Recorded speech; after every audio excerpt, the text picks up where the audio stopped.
So we. So we save the jobs, cut the trees, and extinguish the spotted owls.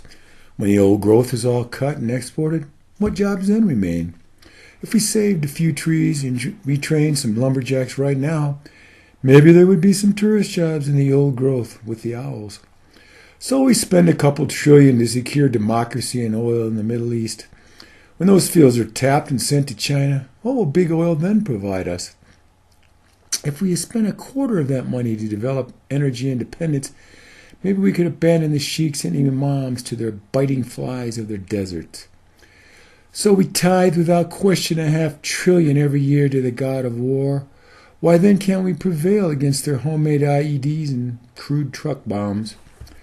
If we took three-quarters of that budget for education, infrastructure, health, and the old, maybe we could actually be ready to meet any challenger who might arise. So we go ahead and tap our Arctic wilderness for a small petroleum reserve. Then we consume all of what little there is today. It's just gone forever. If we simply waited while technology got better at doing more with less, possibly they could make it go farther sometime when they really need it. So we spend more of a year on prisons for dope smokers and prostitutes.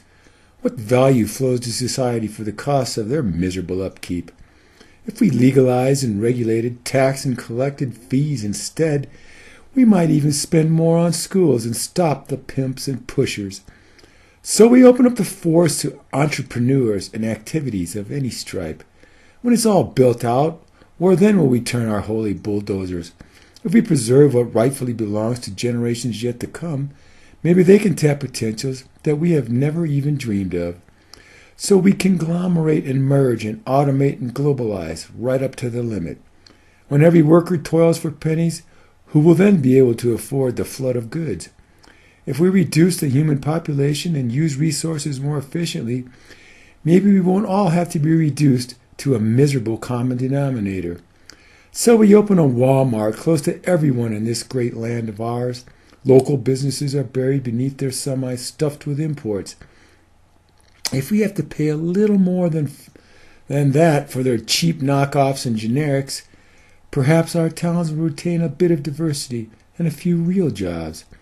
So we ban sex education, contraception, abortion, and preach abstinence. Since our children learn very little as it is, why would that ever work? If we implanted contraceptives in all those first-time unwed mothers, maybe we could end the multi-generational cycles of babies born on welfare. So we embrace religion and government and let them interpret our Father's intent. Are we more righteous than those who rule through the twisting of the Koran? If we leave religion out of both government and foreign policy, maybe we could live more peacefully with those we will never understand. So we made the jobs so bad that we won't take them, but the illegales will. How can we stop them breeding and staying and bringing in their friends? If we make every job simply decent, then none will remain beneath us. Maybe we could retain our own standard of living, language, and traditions. So we plunge bravely on with faithless corporate supply-side economics, creating an angry armed mob of outsourced and nearly ignorant poor. Perhaps high-tech slash and burn is not really the way to a democratic utopia. Possibly there's a steady-state economy for which we have not yet a clue. So they continue reducing issues to clever sound bites and catchy slogans. Now our government has no need for an educated population.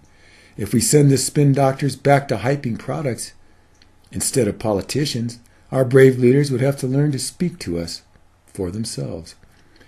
So we wait until the price of oil makes it too expensive to drive to work. Then they tell us it's just a simple matter of their supply and our demand. They could see the supply was running low, but demand just kept on increasing. But they never did a thing, and now their petrodonors reap a fortune. So we closed all the factories and outsourced all the engineering overseas, put the customer support in India, and get all the numbers people on computer. We invested in the marketing and sales machines here at headquarters, but now that buyers know our wondrous brand is just more of that cheap Chinese shit. So we keep repeating we've got the finest healthcare system in the world, but the admin costs, infant mortality, and life expectancies don't bear it out at all. Though the money we spend tops everybody because we are curing less with more, and 50 million have the right to choose any ER as their family doctor. So we let them churn worthless home loans okayed just by greedy salesmen, and gave them cash back at closing to resupply their credit cards. Now we see they're too big to fail, so we must bail them out. Once again, the wisdom of unregulated free market solutions are revealed. So we react only when issues turn to crises, but population keeps on increasing, muddling through with the quick and dirty, blind luck, and the just for now, mortgaging the planet's future behind knowing smirks and personal saviors, until it's too expensive, widespread, and complicated for us to do anything at all.